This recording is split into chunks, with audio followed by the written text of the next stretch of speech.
Hello and welcome to विज्ञान।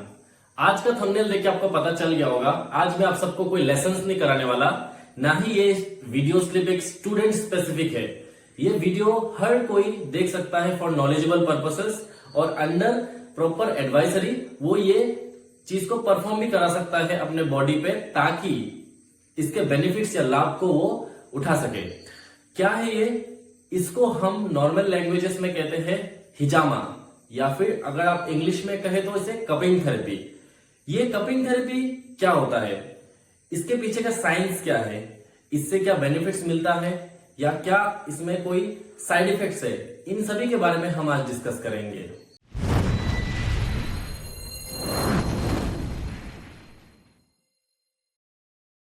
Cupping therapy usually दो type का होता है, एक होता है ड्राई कपिंग थेरेपी, दूसरा होता है वेट कपिंग थेरेपी। दोनों ही थेरेपी के अपने अपने फायदे हैं।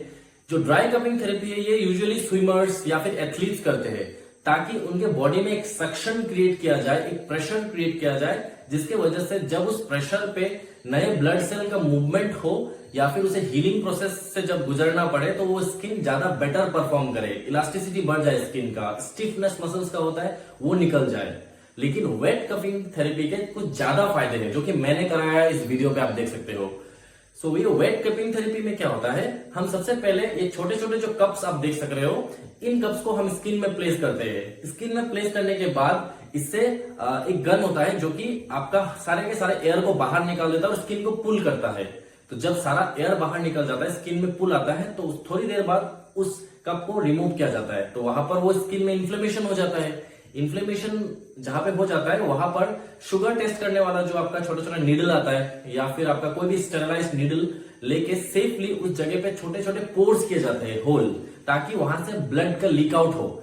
उसके बाद जब हल्के हल्के से ब्लड निकलने लगे तो उस जगह पर वापस उस कप को प्लेस किया जाता है। कप को प्लेस करने के बाद वापस वैक्यूम क्रिएट किया जाता है।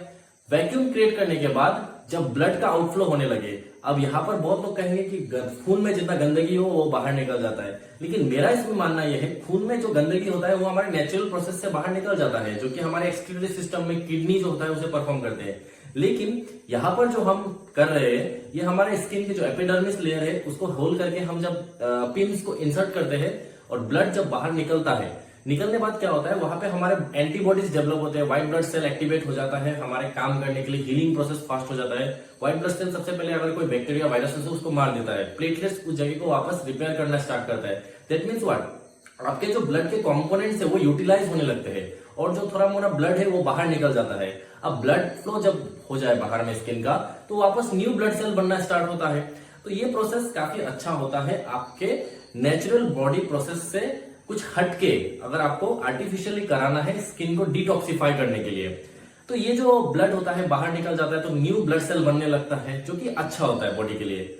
और ये जो आपका कपिंग थेरेपी है ये क्या करता है, सबसे मेन चीज जो आपको रिलीफ तुरंत महसूस होगा, मसल स्टिफनेस। अगर आपको मसल स्टिफनेस है, काफी ज्यादा सूजन महसूस होता है, ऐसा लगता है कि दर्द है कहीं पे, मसल के कोई भी पार्ट पे हो सकता है, मान लीजिए आपके हाथों पे, पीठ पे, पैर पे, पेट पे, तो ये दर्द और सूजन को सबसे पहले ये कम करता है, टारगेट करता है, ताकि ब्लड फ्लो बढ़ जाए। जब वो जगह पे ब्लड फ्लो बढ़ेगा, स्टिफनेस हटेगा, तो ऑटोमेटिक आपका पेन रिलीफ होने लगता है और आपका जो इम्यून सिस्टम है वो ज्यादा एक्टिवली काम करने लगता है। अब ये जो कपिंग थेरेपी है इसको यूजुअली आप अच्छे एडवाइजरी के अंडर में ही करें, सर्वेलेंस में, या फिर आप ऐसे ही मत कर लीजिए कि मैंने बताया है, इसे केयरफुली कीजिएगा। आप जैसे देख रहे हो मेरे फ्रेंड ने इसे मुझे परफॉर्म करके दिया, तो उसे ये चीज का मेडिकल एक्सपीरियंसेस है तो उसने बढ़िया से कर दिया और मुझे भी थोड़ा बहुत नॉलेज है, तो हमने साथ में मिलकर किया और साथ में डॉक्टर का भी एडवाइजरी था जिसके गाइडेंस में ही हमने ये किया। लेकिन आपको थोड़ा सा केयरफुल रहना पड़ेगा इसे करने के टाइम, क्योंकि अगर ये आप अच्छी तरीके से नहीं कर पाते हो, जैसे मेरे एक कप के एरिया पर कुछ प्रॉब्लम हो चुका था, जैसे आप देख सक रहे हो स्किन पे ब्लिस्टर्स बन चुका है, यानी एयर चेम्बर, स्किन को कुछ ज्यादा ही पुल करने के कारण वहां पे एयर चेम्बर्स बन चुका है। फिर मैंने उस एयर चेम्बर से कैसे छुटकारा पाया, मैंने बाद में उसे शुगर चेक करने वाले जो पिन होता है उसी को मैंने प्रिक करके उसके अंदर का हवा और लिक्विड को बाहर निकाल दिया, जो कि प्रोटीन, प्लाज्मा ये सब से बना हुआ होता है। उस लिक्विड को मैंने बाहर निकाल दिया, निकालने के बाद मुझे तुरंत उसमें रिलीफ मिल गया। तो ये चीज को आपको अच्छी तरीके से सावधानी पूर्वक कराना चाहिए। ये जो कपिंग थेरेपी है ये मॉडर्न डे का इन्वेंशन नहीं है, इसे एंशियंट चाइनीज या फिर आपका एशियन पीपल पहले से ही करते थे इसको परफॉर्म। उसमें उस टाइम में तो सक्शन क्रिएट करने के लिए गन ये सब नहीं होता था, तो वो क्या करते थे, स्मोक का यूज करके पुल करते थे स्किन को कप बैठा के। इस चीज का ट्रेडिशनल या चाइनीज मेडिकेशन में या फिर हमारे आयुर्वेदा में भी मेंशन है इसके बारे में, कप यानी हिजामा के बेनिफिट्स। तो इस चीज को कराना अच्छा है एक शॉर्ट ड्यूरेशन में या लॉन्ग ड्यूरेशन में, वो आपके बॉडी के अकॉर्डिंग कैसे सूट होता है या फिर आपका डॉक्टर इसे कैसे प्रेस्क्राइब करते हैं आपको, उस हिसाब से आप इसे करा सकते हैं, ठीक है। और अगर आपको इसको इन डेप्थ विद साइंस आपको जानना है कि कैसे ये होता है या इसको करा के लाइव डेमोन्स्ट्रेशन अगर आपको देखना है, तो आप बस इस वीडियो पर 50 लाइक्स कर दीजिए। मैं इसका पूरा डेमोन्स्ट्रेशन आपको दिखा दूंगा या कैसे इसे परफॉर्म करते हैं, ताकि अगर आप खुद से भी इस चीज को परचेस कर रहे हो, आप घर में खुद ही कर सकते हो, लेकिन उससे पहले डॉक्टर्स का एडवाइस ले ले और कुछ चीजों का ध्यान रखें। आपको अस्थमा या कुछ ब्लड रिलेटेड इश्यूज नहीं होना चाहिए, ठीक है। आपका मेडिकल रिपोर्ट बिल्कुल क्लियर होना चाहिए, तभी जाके आप इसे कराइए, वरना इस चीज से आप अवॉइड कीजिएगा।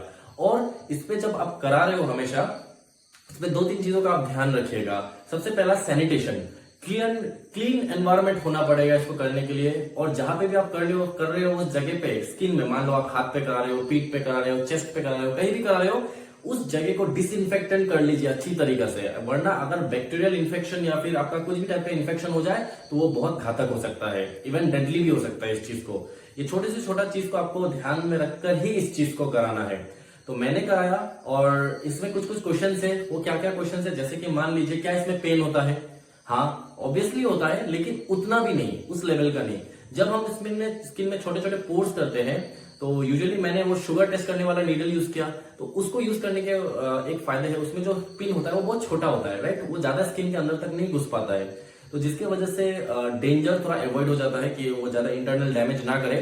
तो जिस वजह से उस पिन को इंसर्ट करने टाइम को बार बार करना पड़ता है ना, तो उस चीज में थोड़ा सा पेन होता है, हल्का आपको पेन हो सकता है। उसके बाद जब सक्शन प्रेशर क्रिएट किया जाता है और स्किन में जो पुल आता है, ब्लड फ्लो बढ़ता है, तब भी हल्का हल्का पेन होता है, लेकिन वो पेन इंस्टेंट होता है, उसके नेक्स्ट दिन कुछ फील नहीं होता, जो कि सच बात है। और जो आपका मार्क्स है, वो मार्क्स आपका यूजुअली 1 या 2 हफ्ते में गायब हो जाता है। हमारे स्किन का या हमारे बॉडी का जो इम्यून सिस्टम है उसको हील करने लगता है, और जैसे ही हीलिंग प्रोसेस चलते रहता है, धीरे धीरे वो आपका पूरा स्किन से मार्क्स भी क्लियर हो जाता है, हर एक चीज क्लियर हो जाता है। तो मेरा ऐसा कुछ पर्सनल एक्सपीरियंस नहीं है कि मार्क्स रह जाएगा, हाँ, लेकिन मम्मी ने बहुत ज्यादा डांटा था, मैंने क्या करा के आ गया। उस चीज से थोड़ा बच के रहना, वरना आपको फ्लाइंग चप्पल मिलने वाला है, जो कि मुझे मिलने वाला था, लेकिन मैं चालाकी से बच गया। तो उस चीज से थोड़ा सा बचना पड़ेगा, क्योंकि मार्क्स 1, 2, 3, 4 दिन तक तो बिल्कुल नहीं हटने वाला है, बहुत ज्यादा गंभीर मार्क्स रहने वाला है। 1-2 हफ्ता के अंदर वो मार्क्स सब क्लियर हो जाएगा, बिल्कुल क्लियर। आप जितने भी फेयर स्किन हो, डार्क स्किन हो, वो पूरा क्लियर हो जाएगा, उस बात का मेरा गारंटी है, क्योंकि मैंने पर्सनली एक्सपीरियंस किया है। तो अब आप सबको बहुत ऐसा लग रहा होगा कि मैं ऐसा कंटेंट क्यों डाल रहा हूँ, ये तो एजुकेशनल है जरूर, ये एजुकेशनल चैनल है, मैंने एजुकेशनल पर्पस के लिए ही सिर्फ इस चैनल को नहीं बनाया था। विज्ञान इज माई ड्रीम प्रोजेक्ट, मैंने आज इसके बारे में सपना नहीं देखा, मैंने सालों पहले देखा, लेकिन अब जाके मैंने सोचा क्यों ना इस चीज को प्रैक्टिकली कराया जाए। इसमें मैं हर एक टाइप का सीरीज लाने वाला हूँ, एजुकेशनल पर्पस का होने वाला है, या फिर बहुत सारा पर्सनालिटी डेवलपमेंट सीरीज भी आने वाला है फ्यूचर में जाके, लैंग्वेज स्किल्स, स्पीकिंग स्किल्स, आपका stage appearance, how to improve your conversation, everything इस चैनल पे आने वाला है 1 by 1। फिटनेस सीरीज फिलहाल मैं चालू कर रहा हूँ, जिस वजह से मैंने ये कहा है। तो फिटनेस सीरीज शुरू करने से पहले मैं खुद फिट नहीं हूँ, मैं आपको दिखाता हूँ मेरा करंट कंडीशन। 4 महीना पहले मैं जिम कर रहा था, तो मेरा बॉडी लगभग सही कंडीशन में था। उसके बाद मैंने 4 महीना पहले मैंने बिजी शेड्यूल होने का वजह से, जैसे मार्च या अप्रैल से हम लोग का न्यू सेशन स्टार्ट हो जाता है, और एज ए टीचर वो सेशन स्टार्ट होने के बाद मेरे offline classes, online classes, college में जाकर पढ़ाना, बिजी शेड्यूल की वजह से मैं फिटनेस पे 0 ध्यान दे रहा हूँ। खाना पीना टाइम पे नहीं, नींद अच्छे से नहीं, लेकिन ये रियलाइजेशन बहुत जल्दी हो गया, like I am growing weaker and weaker every day, weak हो रहा हूँ, नींद अच्छे से नहीं आ रहा है, फोन्स एंड ऑल के बीच में, कंप्यूटर्स के बीच में दिन भर रहने की वजह से एकदम अनहेल्दी लाइफस्टाइल बन चुका है। तो इस चीज को वापस ट्रांसफॉर्म करना जरूरी है, तो मैंने सोचा क्यों ना इस वीडियो को पब्लिश कर दूं। और उस टाइम में तो मैं वर्कआउट कर रहा था, मेरा बॉडी आप जैसे कि वीडियो में देख ही सकते हो लगभग अच्छा खासा शेप में था, और अब जाके मुझे रियलाइजेशन हो रहा है कि मैं क्या कर रहा हूँ। तो इसके लिए मैं वापस से अपना फिटनेस जर्नी को फिर से शुरू कर रहा हूँ, लेकिन इस बार मैं जिम ज्वाइन नहीं करने वाला। मेरा पर्सनल जो चॉइस है, उस चीज के बेसिस पे मैं फिटनेस सीरीज को आगे लेके जाऊंगा। वो क्या है, मैं 2 चीज को कंपाइल करूंगा। सबसे पहला, फिटनेस के लिए और आपका बॉडी फ्लेक्सिबिलिटी के लिए मैं वेट लिफ्टिंग और आपका योगा, ये दोनों को मैं कंबाइन कर दूंगा। वेट लिफ्टिंग और योगा इन दोनों का बेनिफिट क्या होगा? एक तो मुझे हल्का फुल्का मसल मास गेन करने में काम आएगा वेट लिफ्टिंग की वजह से, थोड़ा बहुत एजिलिटी या स्ट्रेंथ आएगा, और ऊपर से योगा के वजह से फ्लेक्सिबिलिटी आएगा, मेडिटेशन की वजह से थोड़ा सा मेंटल पीस या मेंटल स्ट्रेंथ भी आप बोल सकते हैं, मेंटल हेल्थ भी इंप्रूव होने वाला है। तो इस चीज के जर्नी को मैं फिल्म करूंगा, like yoga postures and all, जिसको मैं शॉर्ट्स वीडियो में अपलोड करते रहूंगा इन मोस्ट फ्रीक्वेंटली। तो उस चीज को भी आप बने रहिए, उसको देखिए, सपोर्ट कीजिएगा। 3 महीना 4 महीना में हम अपना ट्रांसफॉर्मेशन देखेंगे। और ट्रांसफॉर्मेशन, एक चीज मैं क्लियरली बता देता हूँ, ट्रांसफॉर्मेशन मेरा इस हिसाब से नहीं होगा कि मुझे मसल बिल्ड करना है बहुत ज्यादा, that will not be my goal. मेरा गोल ये होने वाला है कि एक परफेक्ट शेप रहे, मेरा जो बेली फैट है, लोअर बेली फैट, ये कम हो जाए, और जो आपका मसल्स है इसमें थोड़ा सा शेप आ जाए, परफेक्ट शेप, हल्का फुल्का सा, और स्ट्रेंथ में इंक्रीज हो। उस बीच में डाइट में भी ट्रांसफॉर्मेशन करने वाला हूँ, लाइक मैं जो भी चीज अभी खाता हूँ जंक फूड, उसको बिल्कुल कट करने वाला हूँ। शुगर को मैं कम करने वाला हूँ, एकदम तो कट आउट नहीं कर सकता, जो आपका रिफाइंड शुगर होता है मैं उसे कम करके बहुत नॉर्मल लेवल पे ला दूंगा।